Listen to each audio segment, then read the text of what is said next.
इस कार्यक्रम के पुण्यार्चक हैं प्रेरणा स्तोत्र प्रकाश पुंज स्वर्गीय डॉक्टर VM सिंघई एवं वात्सल्यमयी संस्कार दात्री श्रीमती मीरा देवी सिंघई, श्री मुकेश सिंघई, श्रीमती रश्मि सिंघई, वैभव सिंघई एवं समस्त डॉक्टर VM सिंघई परिवार, Mandsaur, Madhya Pradesh. Firm Vaibhav builders and developers, Vijay real estates, Vaibhav construction, Paras builders and developers.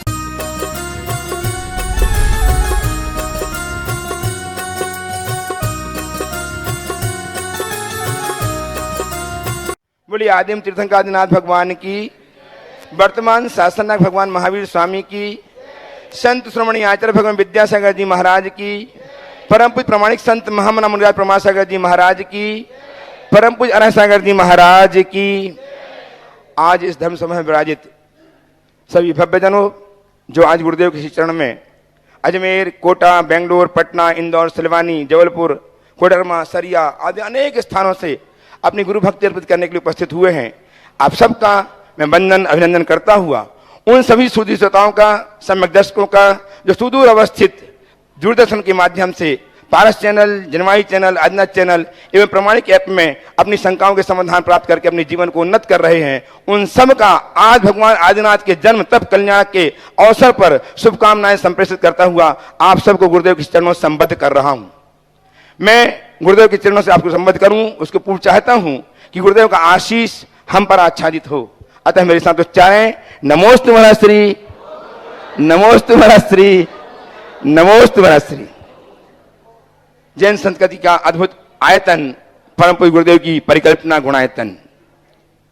गुरुदेव की परिकल्पना कुछ ही माहों में साकार रूप लेने वाली है, कुछ ही माहों में लोकार्पित होगी और लोकार्पण कारण बनेंगे आप, आपकी उदारता, आपका धन दान करना, जिसके माध्यम से हम इतनी बड़ी कल्पना को जो हमारी सोच के बाहर थी उसे साकार रूप देने में सक्षम हो पा रहे हैं।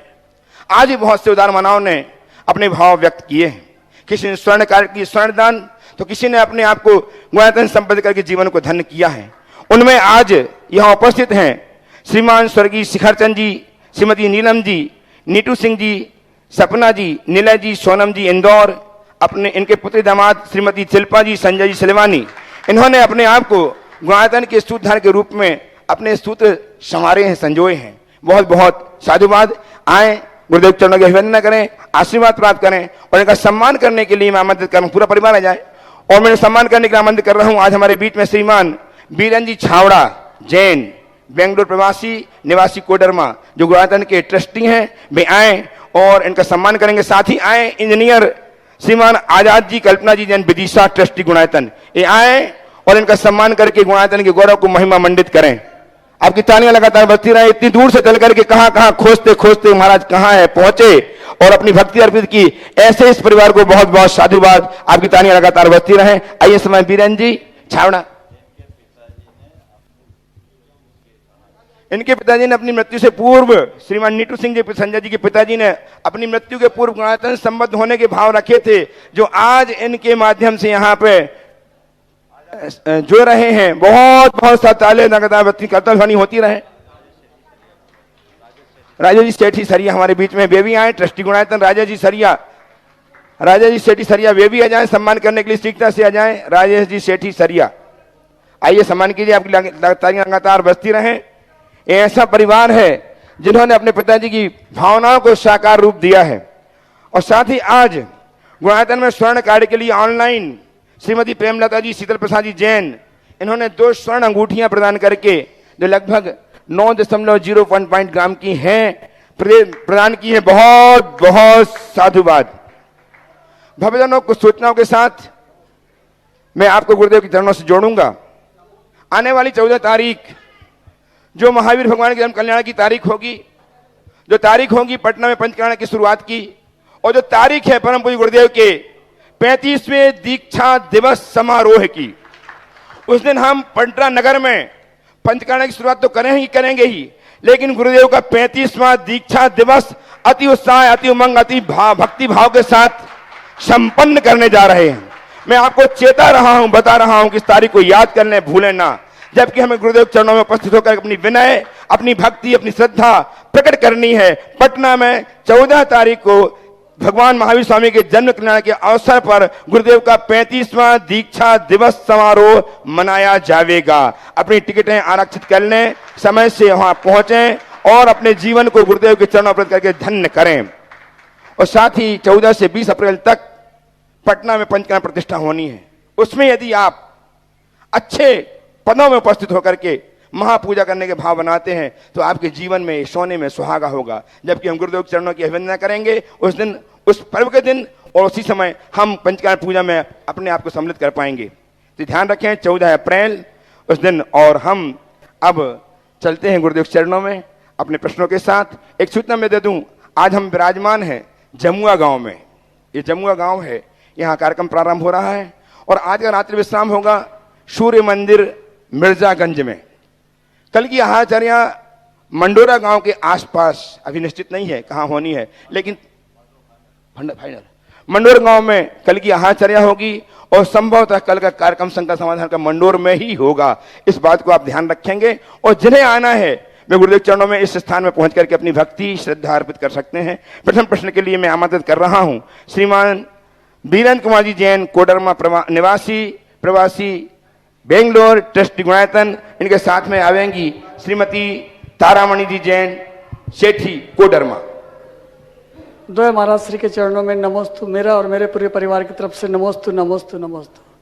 महाराज श्री, मेरा प्रश्न यह है कि कहा जाता है कि बचपन में जो संस्कार दिए जाते हैं वो अंत तक चलते हैं। तो परिस्थितियां जब अनुकूल रहती है तो वो संस्कार दिखाई देते हैं, लेकिन जब विपरीत परिस्थितियां आती है, प्रतिकूल परिस्थितियों में वो संस्कार कहाँ चले जाते हैं? क्या संस्कार लेने वाले में कमी है या देने वाले में कमी है या समय का प्रकोप है? देखिए, बचपन के संस्कार संगति से प्रभावित होते हैं, परिस्थितियों से भी प्रभावित होते हैं, लेकिन वे संस्कार धूमिल होते हैं, नष्ट नहीं होते। जैसे राख पर पड़ी अग्नि, अग्नि राख से ढकी अग्नि हो तो ऐसा लगता है जैसे इसमें कोई आंच ही नहीं बची, बुझी बुझी दिखती है, पर थोड़ी सी हवा चलते ही वो अंगारे फिर से दनकने लगते हैं। ऐसे ही कई लोगों के जीवन में ऐसा देखने को मिलता है मानो उनके संस्कार पूरी तरह विलुप्त से हो गए, लेकिन अवसर पाते ही उस संस्कार के पुनर्जागृत होने में विलंब नहीं होता, इसलिए जाग सकते हैं। नमस्ते महाराज। तारामणि जी अपना प्रश्न प्रस्तुत करें। तत्पर हैं श्रीमान स्वर्गीय शिखरजन जी, नीलम जी, नीतू सिंह जी, संजय जी, उनके पुत्र पुत्रवधू प्रश्न के लिए जिन्होंने सूत्र है ग्रुप ने आपको जोड़ा है। नमोस्तु महाराज, नमोस्तु महाराज। आचार्य साहब महाराज के चरणों में नमोस्तु नमोस्तु नमोस्तु। हे महाराज, मेरा प्रश्न है कि मुझे आपके दर्शन करने की बहुत अभिलाषा रहती है और मैं आ नहीं पाती हूँ। क्या पुरुषार्थ करूँ कि आपके दर्शन मुझे मिलते रहे और मैं मोक्ष मार्ग में बढ़ती जाऊँ और मोक्ष मार्ग में बढ़ करके सलेखना समाधि द्वारा आपके सानिध्य में मेरी मृत्यु हुई, ऐसा क्या पुरुषार्थ करूँ?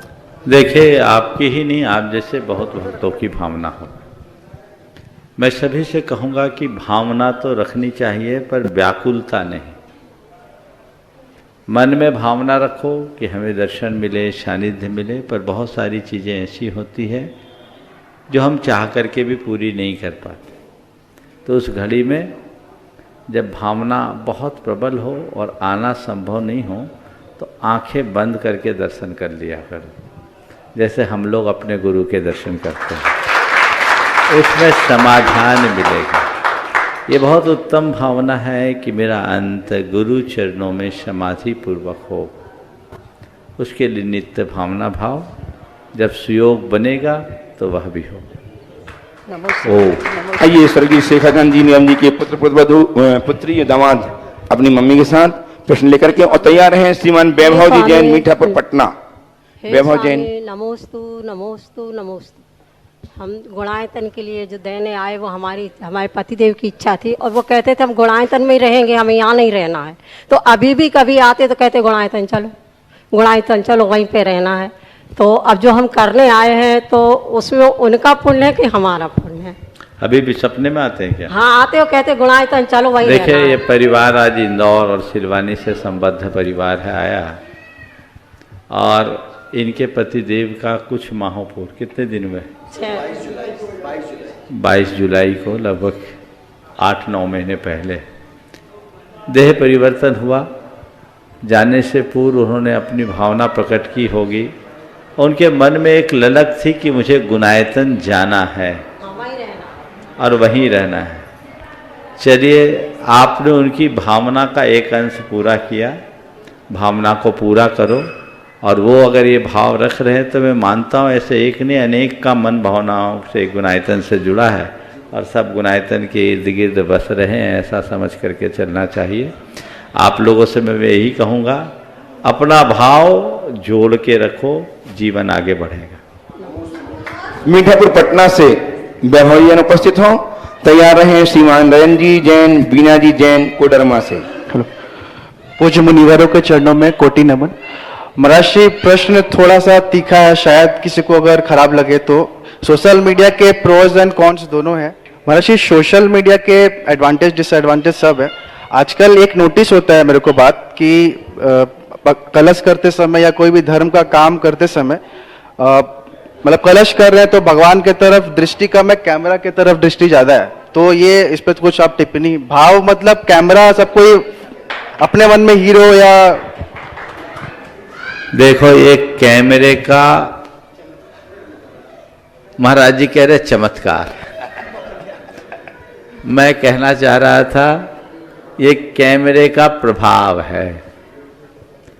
मन में भाव न भी हो तो कैमरा देखते ही भाव बदल जाते, जबकि होना ये चाहिए कि मैं कैमरा में आने के लिए थोड़ी ये कार्य कर रहा हूं, मैं तो अपनी अंदर की सूरत को संवारने के लिए प्रभु की भक्ति कर रहा हूं। अभी भी बहुत सारे ऐसे लोग हैं जो कैमरे की तरफ देखते नहीं और तन्मयता से ऐसा अभिषेक करते हैं कि लोग उसकी मुद्रा को देखते रह जाते हैं। मैं आप सबको सलाह दूंगा, इस कैमरे के फैक्टर से अपने आप को बचाइए और क्या कीजिए, इतने तन्मय होकर अभिषेक कीजिए कि लोग आपको देखते रह जाए, देखकर ये टिप्पणी नहीं करे कि देखो फोटो खिंचाने के लिए कर रहा है। तो आप चाहते हो कि लोग मेरी फोटो देखे तो देख के मुग्ध हो, कोई नकारात्मक टिप्पणी ना करे। इसलिए जो क्रिया करे तन्मय होकर करे। मैं उसके लिए निषेध नहीं करता कि फोटो मत खिंचाओ, फोटो खींचे कब खींच ले हमें पता ही नहीं लगना चाहिए। फोटो खींचने वाला फोटो खींचे, उससे दूसरों को प्रेरणा मिल सकती और बातें हो सकती, लेकिन हमें केवल अपना काम करना है, ऐसा भाव रखें। उपस्थित हो श्रीमान नरेंद्र जी, बीना जी अपनी बेटी देवांगना के साथ कोडरमा से।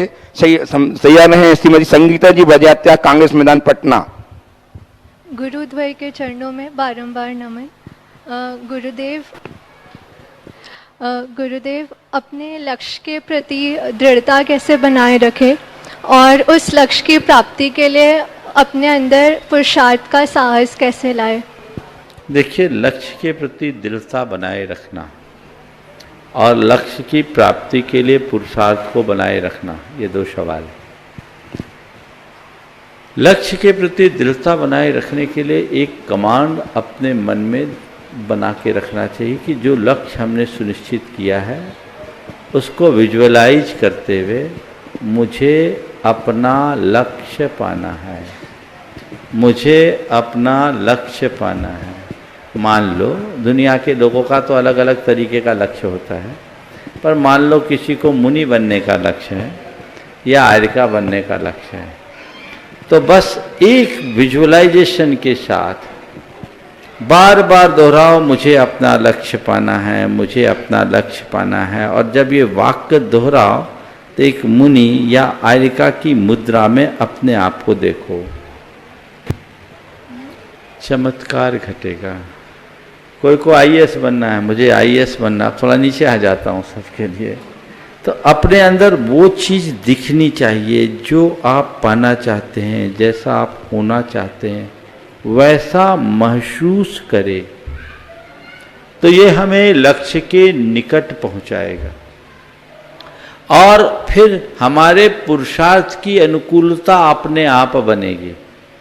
हम उस दिशा में प्रयास करेंगे, उस पुरुषार्थ को बरकरार रखने के लिए या बनाए रखने के लिए हमें उसके साथ ये चाहिए कि जिनसे उसकी पूर्ति हो उस वातावरण में अपने आप को रखे।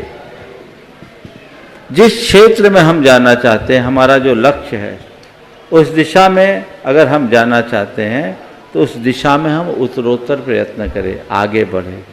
तो ये प्रयास हमारे लिए बहुत अच्छा परिणाम था। नमोस्तु गुरुदेव। उपस्थित हो श्रीमती संगीता जी बजात्या, कांग्रेस मैदान पटना से।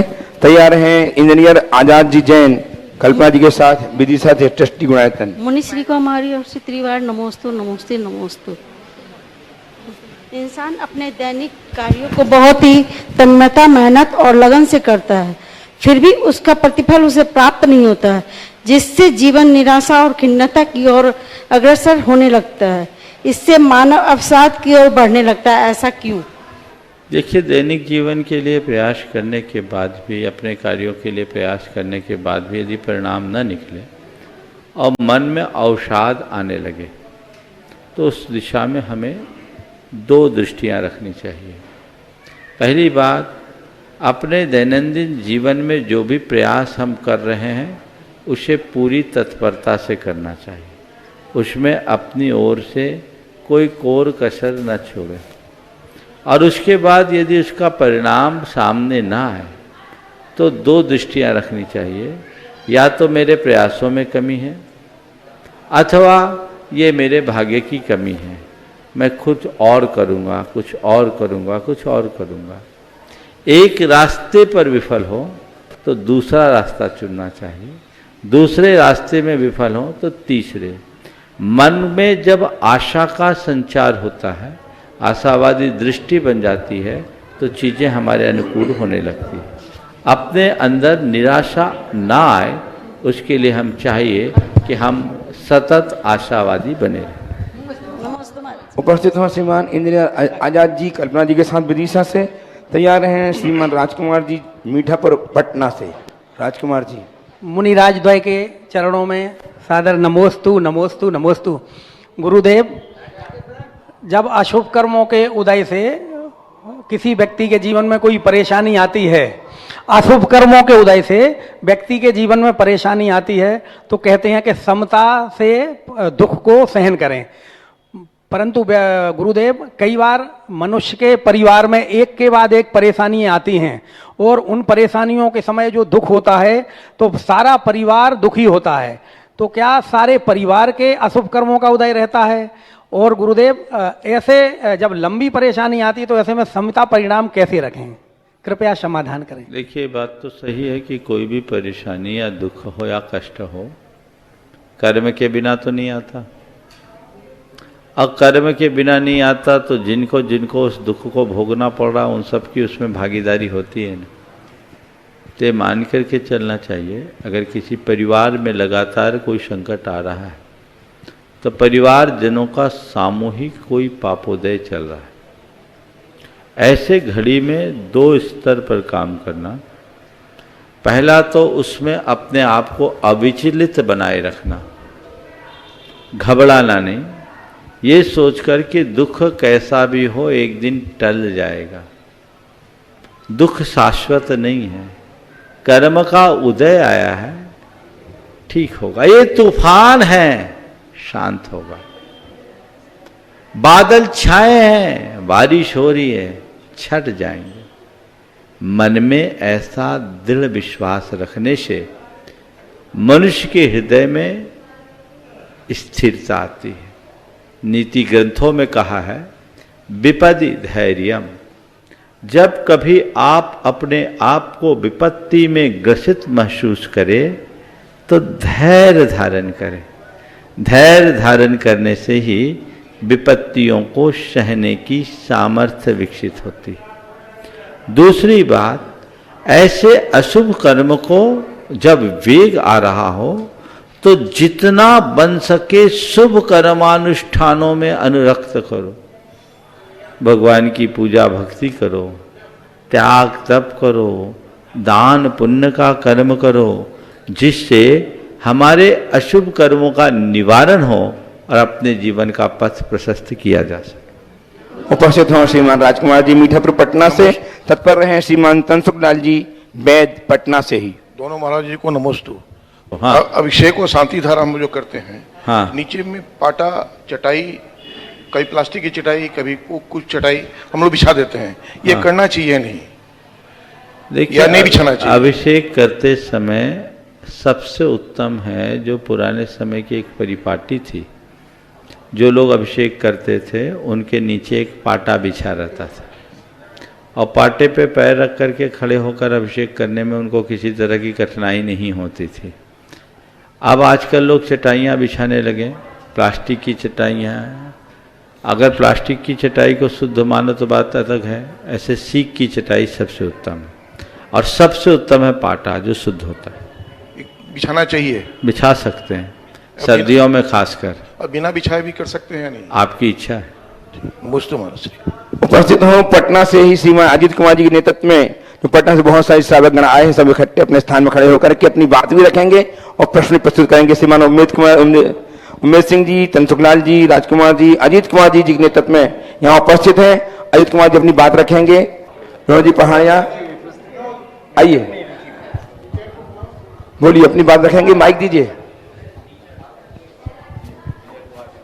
विजय कुमार जी पटना आ जाएं, सभी आ जाएं, पटना जितने श्रावक आए हैं गुरुदेव चरणों में अपनी अभिवंदना अर्पित करें और प्रश्न के साथ साथ अपनी बात भी रखें।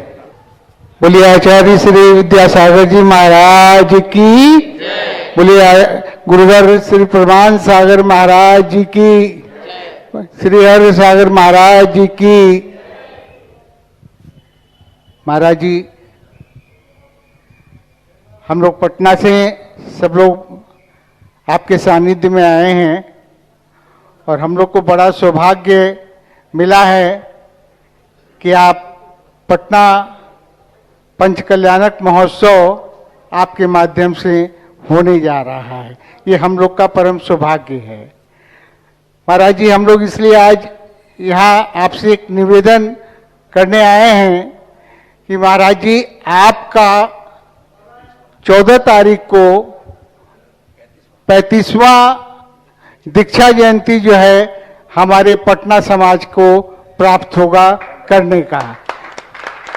महाराज जी, उस दिन महावीर जयंती भी है और मैं आप लोगों से आपसे निवेदन करता हूं, हमारे श्वेतांबर समाज के श्री तनसुख जी वैद, हमारे तेरहपंथ समाज के उमेश जी वैद, ये सब लोग यहाँ पे आए हैं। श्वेतांबर समाज के सब लोग हैं और अपने समाज के अध्यक्ष विनोद जी, मीठापुर समाज के विजय जी, सब लोग आपको से निवेदन करने आए हैं महाराज जी कि ये सौभाग्य हम लोग को प्राप्त हो और जिसकी हम लोग अच्छे से अच्छे आपकी दीक्षा जयंती मना सकें और महावीर जयंती भी आपके सानिध्य में हो, शोभा यात्रा भी आपके सानिध्य में हो, ऐसी भावना हम लोग रखने आए हैं। महाराज जी, कृपया आपसे निवेदन करते हैं और आपसे आग्रह है कि हम लोग को निवेदन को आप अस्वीकार नहीं करेंगे। ओ, देखिए, और कोई बोलना है? बोलिए, आप भी बोलिए, आप बोल दीजिए, पहले बोल दीजिए। गुरुदेव नमस्तु नमस्तु नमस्तु, मेरे पूरे परिवार की ओर से नमस्तु नमस्तु नमस्तु। मेरा प्रश्न ये है कि आपके प्रश्न बाद में निवेदन करना हो गया, निवेदन तो हो ही गया। निवेदन यही है कि अभी जैसा अजीत जी ने कहा उसी को हम लोग सब रिपीट बार बार कर रहे हैं और आपके आदेश का इंतजार करेंगे। ओ, देखिए, हाँ, भगवान महावीर के चरणों में मेरा सादर वंदन, महाराज श्री के चरणों में नमस्तु। जैसा कि अभी बताया गया, पटना बिहार की राजधानी है और बिहार की राजधानी नहीं है। पटना जैनत्व का एक ऐतिहासिक क्षेत्र है।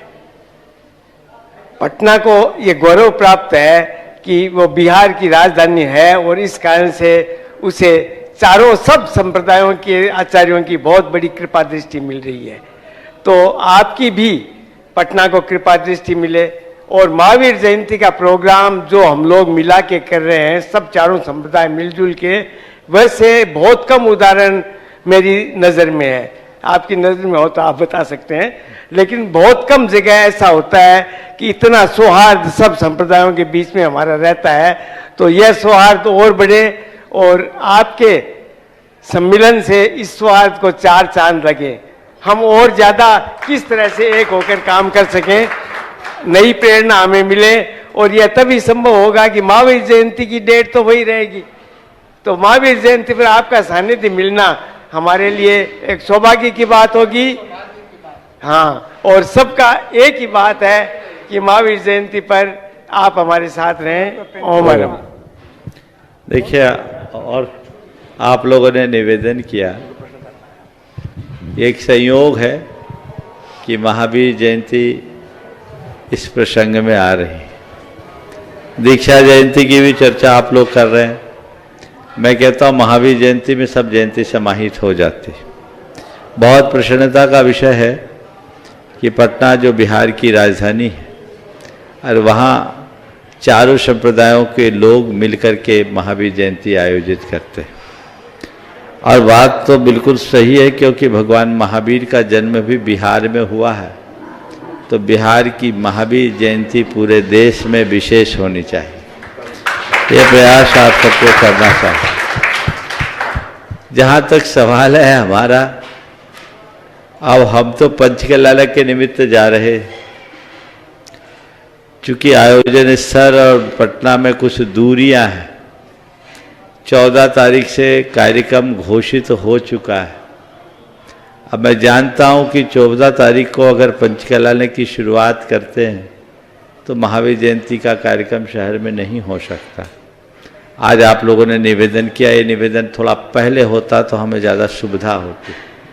क्योंकि अब सारे कार्यक्रम पहले से घोषित हो गए और प्रतिष्ठाचार्य जी से समझे बिना मैं अभी कुछ बोलने की स्थिति में नहीं हूँ। मैं भी चाहता हूँ कि आयोजन अच्छे से अच्छे तरीके से संपन्न हो। मेरा पूरा आशीर्वाद है। आजकल में प्रतिष्ठाचार्य जी से परामर्श हो, आयोजकों से भी बातचीत करके जो अनुकूल बनेगा उसके अनुरूप प्रयास करें। पर भावना एक ही हमें भानी है कि भगवान महावीर की जयंती को हम सबको धूमधाम से मनाना है। ये संदेश मैं पटना के लिए तो दे ही रहा हूँ, पर केवल पटना के लिए नहीं, मैं सारे देशवासियों से कहना चाहता हूँ कि महावीर जयंती को पूर्ण उमंग और उल्लास के साथ संपन्न करें। और इस वर्ष ऐसे भी 2 वर्ष के अंतराल के बाद महावीर जयंती को सार्वजनिक रूप से मनाने का अवसर मिलेगा।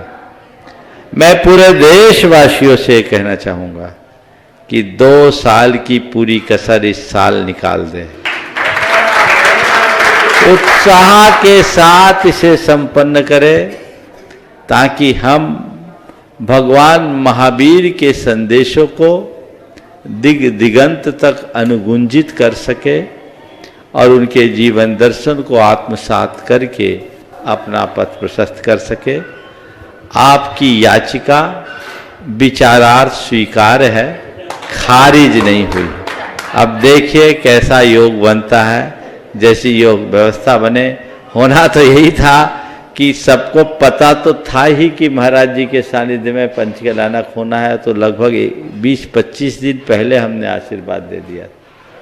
अगर उसी समय दौड़ के आ जाते तो अभी तक का सीन ही बदल गया होता। पर मैं जानता हूँ पटना बड़ा शहर है, पता लगने में थोड़ा टाइम लग जाता है।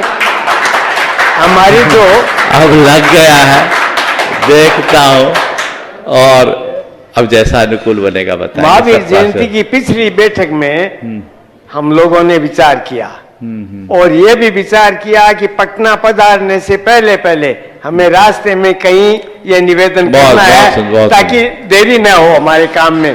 तो उसके बाद हमने कोई देखो देरी तो थोड़ी हो गई, कार्यक्रम के घोषणा के पहले हो जाते तो सोने में सुगंध होता। फिर भी देखता हूँ, बोलिए आप सवाल कीजिए। धनसुख लाल जी बैठ प्रस्तुत करें। उमेश सिंह जी तैयार रहें।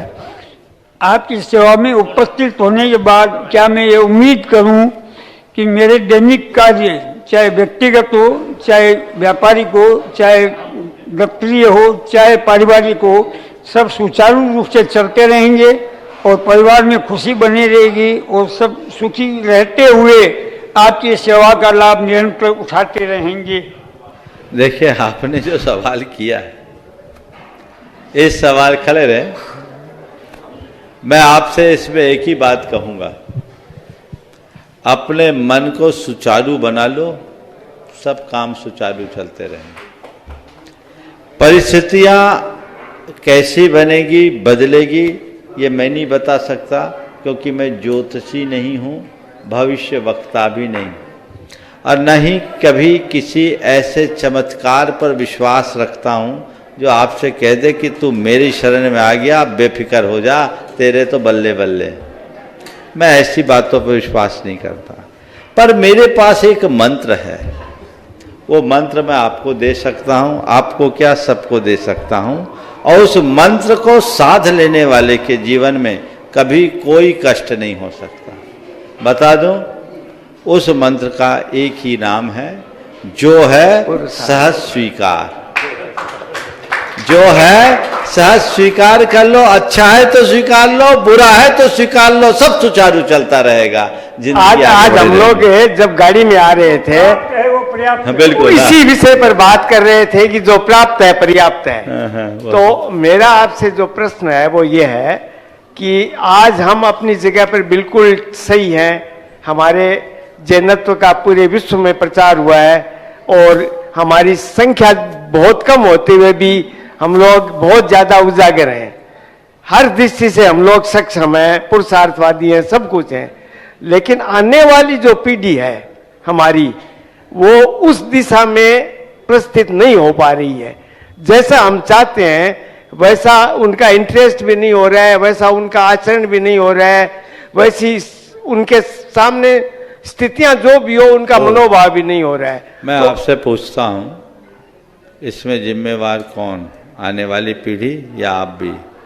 नहीं, हम जिम्मेवार होते हुए भी मैं बात कर रहा हूं, हमारे आपके पिताजी ने आपको संभालने के लिए जितना प्रयास किया, आप और आपके बाद की पीढ़ी अपने बच्चों के लिए क्या उतना समय दे पा रही?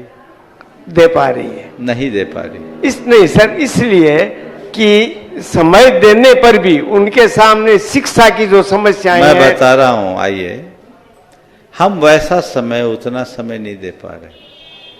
सोच बदल गई है, कंज्यूमरिज्म बहुत तेजी से हावी हो गया, वर्तमान की शिक्षा प्रणाली में भी बहुत बड़ा बदलाव, सब कुछ ग्लोबल सिस्टम के साथ जुड़ता जा रहा है, उसका कुप्रभाव हमारे सामने आ रहा है। लेकिन इस बदलाव के बीच भी ठहराव हो सकता है। कब? जब हम अभी भी अपने बच्चों के संस्कारों के प्रति जागरूक हों। आज भी मेरे संपर्क में बहुत सारे युवक और युवती ऐसे हैं जो भारत से बाहर रह रहे हैं, बड़े बड़े कंपनीज में अच्छे अच्छे पदों पर काम कर रहे हैं, पर उनके जीवन में जैनत्व पूरी तरह से प्रतिबिंबित होता हुआ दिखाई पड़ता है, क्योंकि उनके संस्कार मजबूत हैं। तो हमें उन पर ध्यान देना चाहिए। आज की जो व्यवस्थाएं हैं उसे हम बदल नहीं सकते। शिक्षा व्यवस्था भी आज ऐसी हो चली है कि लोगों के पास बहुत सीमित विकल्प बचे हैं, और वो विकल्प ऐसे हैं जो हैं तो अच्छे, पर लोगों के द्वारा अभी उतने स्वीकार नहीं हो पा रहे। तो हमें वर्तमान परिस्थितियों को देखते हुए इसमें कम से कम नुकसान हो ऐसा पुरुषार्थ करना चाहिए। आपका आशीर्वाद चाहिए, सभी धर्मगुरुओं का आशीर्वाद चाहिए। और हम लोग चाहते हैं कि शुभ भविष्य आगे बढ़े। उपस्थित हो श्रीमान प्रकाश जी शास्त्री सलेहा, तैयार है श्रीमान सोनी जी टोंगिया, कोटा मोंडक कोटा। मुनिवर द्वय के चरणों में कोटि कोटि नमोस्तु। गुरुदेव मेरा प्रश्न ये है कि कई बार घर में दो लोग ऐसे होते हैं जो दो विपरीत विचारधारा के होते हैं, अलग अलग विचारधारा के लोग होते हैं, और जब कोई बात होती है तो दूसरा दूसरे एंगल से उसको लेता है, और ऐसा होने से आपस में कलह उत्पन्न होता है गुरुदेव। तो ऐसी स्थिति जब बनती है घर में, तो ऐसी स्थिति में क्या करना चाहिए? देखिए, हमारे यहाँ तो एक बहुत पुरानी कहावत है, मुंडे मुंडे मतिर भिन्ना। हर व्यक्ति जितने व्यक्ति उतने विचार। अगर हमें दिखता है कि सामने वाले की विचारधारा हमसे विरुद्ध है तो हमें उसे स्वीकार कर लेना चाहिए और वैचारिक टकराव को टाल देना चाहिए। समझ में आ रहा है उसकी विचारधारा ऐसी है तो हम उस पर अपने विचार न थोपे और उसके विचारों में आड़े ना आए। उसको अपने विचारों में जीने दें, हम अपने विचारों में जिए, और कुछ मामलों में ऐसा सुनिश्चित कर दें कि ये हमारी एक सीमा है, हमें अपनी सीमा के भीतर रहे, इससे बाहर न रहे, तो हमारा रास्ता खुल सकता है। नमस्ते। उपस्थित हो मोंडक कोटा से श्रीमान सुरंजी टोंगिया साहब तैयार हैं। अजमेर से प्राची जैन, अजमेर से प्राची जैन तैयार रहेंगी। गुरुदेव के चरणों में बारंबार नमोस्तु नमोस्तु नमोस्तु। मोड़क जैन समाज की ओर से नमोस्तु नमोस्तु नमोस्तु। गुरुदेव, मेरी जिज्ञासा है, शरीर, आत्मा और मन, इनमें क्या संबंध है? शरीर, आत्मा और मन, इनमें आपने संबंध पूछा है ना? जी गुरुदेव। दीपक, तेल और बाती, देखा है? नहीं, अभी पूरी बात सुनो। दीपक आधार है तेल और बाती का, ठीक है? जब तक हमारा देह है तब तक हमारी आयु का तेल है, और वो बाती है, वो जल रही है, उसका जो प्रकाश है वो अपना काम कर रहा है। समझ गए? तो शरीर को दीपक और तेल के रूप में लो, बाती को आत्मा के रूप में लो, और उसके प्रकाश को मन के रूप में लो, जिसके बल पर हम अपने जीवन में कुछ जान पाते हैं, देख पाते हैं। नमस्ते गुरु। उपस्थित हो अजमेर राजस्थान से प्राची जी जैन तैयार हैं। सुश्री शिवी जैन, ग्रीन सिटी जबलपुर से। शिवी। नमस्ते महाराज जी। महाराज जी, समेश शेखर जी की वंदना करते हुए एक शंका आई। वहाँ बहुत सारे तीर्थंकरों की टोके हैं, तो ये कैसे पता चला कि मतलब ये वाले तीर्थंकर यहीं से मोक्ष गए हैं और वहाँ उनकी टोक है इस तरह से? अब ये तो उनसे पूछना पड़ेगा जिनने शुरुआत की। हम तो ये मानते आए कि जब से हमने होश संभाला यही सुनते आए हैं, और हमने जिनसे पूछा उनने भी हमको यही बोला, जब से हमने होश संभाला हम यही सुनते आए, और उनसे भी पूछे तो वो यही बोले कि हमने जब से होश संभाला हम यही सुनते आए। तो जो सुनते आए वो करते आओ, क्या आपत्ति? ठीक। एक किंवदंती और, एक किंवदंती ये है कि एक भट्टारक जी पारसनाथ टोंक पर गए और उन्होंने मंत्र पढ़ करके 20 तीर्थंकरों की टोंकों के नाम की पर्चियां हवा में उड़ाई। वो मंत्र, एक किंवदंती, इसका कोई ऐतिहासिक प्रमाण नहीं है, पर एक किंवदंती है। लगता है कि शायद सुसंगत हो, क्योंकि हमारी टोंक जितने भी हैं लगभग 200 साल पुराने, और उन्होंने उस घड़ी में वो पर्चियां उड़ाई अलग अलग भगवान के नाम की, और जहां जो पर्ची गिर गई वही उनका टोंक बन गया, ऐसा कहते हैं। पर जो हो, हम वही मानते आए हैं, वही मानते रहो, जीवन धन्य होगा। नमस्ते महाराज जी। शिवी जैन उपस्थित हो ग्रीन सिटी जबलपुर से। नमोस्तु महाराज जी। महाराज जी, क्या भगवान हमारे पापों को माफ करते हैं? भगवान हमारे पापों को माफ करते हैं तो पापों का लाइसेंस भी भगवान देते हैं क्या? बोलो, पापों की प्रेरणा भी भगवान देंगे? महाराज जी, वो तो भूल से हो जाते हैं। हाँ, सुनो, हमारे दोष, हमारी गलतियां हमारे भूल के कारण होते हैं, और उनको साफ करने के लिए हमारा पश्चाताप, हमारा त्याग, हमारा तप, हमारी भाव शुद्धि कारण। भगवान न हमारे दोषों को हमें देते हैं, न वो हमारे दोषों को माफ करते हैं। लेकिन भगवान का आश्रय लेकर जब हमारे भावों में विशुद्धि प्रकट होती है, उस विशुद्धि के प्रताप से हमारे पाप साफ हो जाते हैं। समझ गए? नमोस्तु महाराज। यहीं पर विराम। बोलिए परम पूज्य आचार्य गुरुवा श्री विद्यासागर जी। जय जय जय परम पूज्य महामना मुनिराज प्रमासागर जी महाराज की, परम पूज्य आर्य सागर जी महाराज की।